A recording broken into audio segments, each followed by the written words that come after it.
महाभारत में हरियाणा को बहुधान्यक कहा गया है। बहुधान्यक का क्या अर्थ है?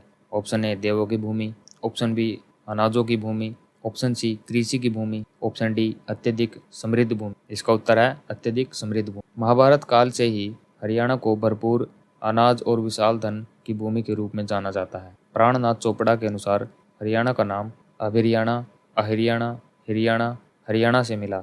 इस महाकाव्य युद्ध से पहले कुरुक्षेत्र में 10 राजाओं का युद्ध हुआ था, लेकिन यह महाभारत था जो उच्चतम नैतिक सिद्धांतों के लिए लड़ा गया था, जिसने इस क्षेत्र को विश्व भर में प्रसिद्ध बना दिया। पवित्र भगवत गीता में व्यक्त भगवान कृष्ण के गहन और सूक्ष्म विचारों के लिए धन्यवाद, जिसे उन्होंने एक कांपते अर्जुन को सुनाया। हरियाणा का गौरवशाली इतिहास रहा है। इसी भूमि पर महाभारत की रचना संत वेदव्यास ने सरस्वती नदी के किनारे बैठकर कुरुक्षेत्र में की थी। यहीं पर भगवान कृष्ण ने महाभारत के महाकाव्य युद्ध शुरू होने से ठीक पहले अर्जुन को कर्तव्य का सुसमाचार सुनाया था। पाणिनि ने अपनी पुस्तक अष्टाध्यायी में योद्धेय गण के लिए एक किस शब्द का प्रयोग किया है? ऑप्शन ए द्विवर्ग, ऑप्शन बी आयुधजीवी, ऑप्शन सी गणस्यम, ऑप्शन डी पवित्रम। इसका उत्तर है आयुधजीवी। मौर्य साम्राज्य के पतन के बाद हरियाणा मुख्य गणराज्यों में विभाजित था। इन्हीं गणराज्यों में सबसे प्रमुख योद्धेय गणराज्य था। योद्धेय शब्द की उत्पत्ति योद्धा से हुई है, जिसकी पुष्टि जूनागढ़ गुजरात से प्राप्त अभिलेख से होती है। इस गणराज्य के लिए पाणिनि ऋषि ने अपनी प्रसिद्ध पुस्तक अष्टाध्यायी में आयुधजीवी शब्द का प्रयोग किया है, जिसका अर्थ शास्त्रों पर निर्वाह करने वाला होता है। इस गणराज्य की राजधानी औरंगाबाद भिवानी थी।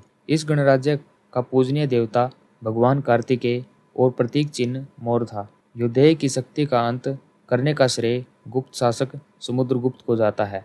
टोहाना का नाम तौसाल्य था। इस बात की जानकारी हमें निम्नलिखित में से किस पुस्तक से मिलती है? आईन अकबरी, किताबुल हिंद, अष्टाध्यायी, पृथ्वीराज रासो। उत्तर है अष्टाध्यायी। अष्टाध्यायी महर्षि पाणिनि द्वारा संस्कृत में लिखी गई 8 अध्याय वाली पुस्तक का नाम है। इसी पुस्तक में हरियाणा के विभिन्न क्षेत्रों का वर्णन किया गया है। फतेहाबाद जिले के ऐतिहासिक कस्बे टोहाना का नाम तौसाल्य बताया गया है। टोहाना को हरियाणा में नहरों का नगर कहा जाता है। टोहाना में बना हुआ प्राचीन किला अपने ऊपर 38 बार आक्रमण के लिए जाना जाता है। भगवत गीता के किस अध्याय में भगवान श्री कृष्ण का दिव्य रूप दर्शाया गया है? अध्याय 11, अध्याय 12, अध्याय 18, इनमें से सभी। इसका उत्तर है अध्याय 11। पवित्र पुस्तक गीता महाभारत नामक ग्रंथ से ली गई है। गीता में कुल 18 अध्याय है, जिसमें से 11वें अध्याय के आरंभ में भगवान श्री कृष्ण के विश्व रूप के दर्शन के रूप में अपने को प्रत्यक्ष किया। गीता में कुल श्लोकों की संख्या 700 है और गीता के प्रथम श्लोक में कुरुक्षेत्र को धर्म क्षेत्र कहा गया है। निम्नलिखित में से किस बौद्ध धर्म ग्रंथ से पता चलता है कि गुरुग्राम का धनकोट गांव कुरुक्षेत्र का समकालीन रहा? दिव्यवदान, मंजूम श्री, मूलकंप, चुलबग, मंजिम निकाय। इसका उत्तर है मंजिम निकाय। हरियाणा के बारे में जानकारी देने वाले 2 मुख्य बौद्ध धर्म ग्रंथ दिव्यवदान व मंजिम निकाय है। मंजिम निकाय बौद्ध धर्म ग्रंथ के अनुसार महात्मा बुद्ध द्वारा गुरुग्राम के धनकोट गांव में रथपात नामक शिष्य को उपदेश दिया गया। धनकोट गांव कुरुक्षेत्र का समकालीन रहा है। हरियाणा में बौद्ध धर्म के 2 मुख्य केंद्र रोहतक व अग्रोहा बताए गए हैं। बौद्ध धर्म ग्रंथ मंजुम श्री मूलकल्प में हरियाणा के थानेसर का वर्णन और थानेसर में रहने वाले वैश्य लोगों का वर्णन किया गया है। चुलबग नामक बौद्ध धर्म ग्रंथ के अनुसार अग्रोहा हरियाणा के बौद्ध धर्म का शक्तिशाली केंद्र था। महात्मा बुद्ध की हरियाणा यात्राओं के बारे में जानकारी पंपन सुदनी नामक बौद्ध धर्म ग्रंथ से प्राप्त होती है। महाभारत काल में गाय व घोड़ों की सबसे ज्यादा संख्या वाला क्षेत्र कौन सा था? पेहोवा, रोहतक, सोनीपत, सिरसा। इसका उत्तर है रोहतक। हरियाणा के रोहतक का वर्णन महाभारत काल के नकुल दिग्विजय नामक ग्रंथ से मिलता है। इस ग्रंथ के अनुसार रोहतक क्षेत्र में गाय और घोड़ों की संख्या महाभारत काल में सबसे ज्यादा थी। महाभारत भगवान कार्तिकेय की पूजा करने वाले रोहतक क्षेत्र के लोगों के साथ नकुल को युद्ध का सामना करना पड़ा था। नकुल रोहतक क्षेत्र को जीतकर पश्चिम हरियाणा की ओर आगे बढ़े थे।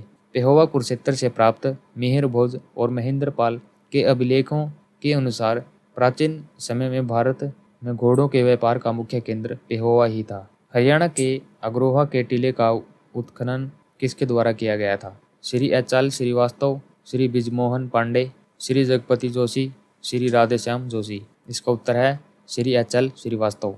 स्थानीय भाषा में इसे थेर भी कहा जाता है।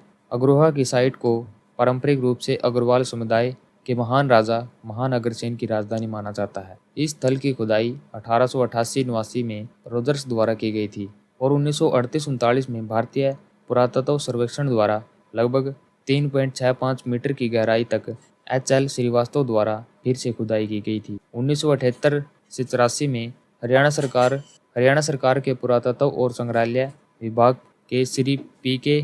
शरण और श्री जे.एस. खत्री द्वारा इस स्थल की दोबारा से खुदाई की गई थी। इस साइट पर पुरातात्विक खुदाई से 4वीं शताब्दी ईसा पूर्व से 14वीं शताब्दी ईस्वी तक एक मजबूत बस्ती और निरंतर निवास का पता चला। पक्की ईंटों से बने आवासीय और सामुदायिक घरों के अलावा एक बौद्ध स्तूप और एक हिंदू मंदिर के अवशेष जो अगल बगल